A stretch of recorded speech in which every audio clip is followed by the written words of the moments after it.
Spades variation, mirrors. Well, mirrors have nothing to do with sitting in the back of a mirror with the mirror at your back in a tournament room so the partner can see your cards. No, it's not mirrors. It's a variation in which you are absolutely required to bid the number of spades in your hand.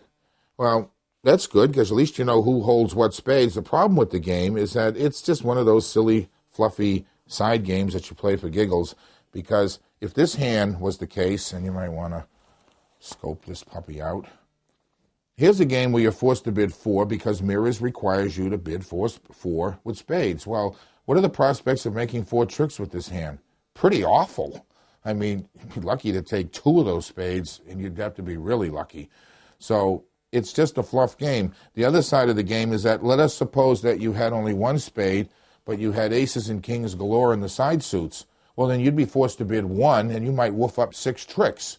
So it's a game that you play as kind of an offsuit, off fun game. Suicide. Well, it doesn't mean if you lose, you got to jump out the window. Suicide is a variation of the game in which you sit down with your partner, and one of you is absolutely required to bid nil every hand. That's it. You just bid nil. Well, unfortunately, if you both have horrible hands loaded with high cards, one of you is going to get set. Some partnerships play it that if I'm the first one to bid, and I don't have the ace or king of spades or a natural winner in my hand, I bid nil to take the pressure off my partner. And again, it's a fun game.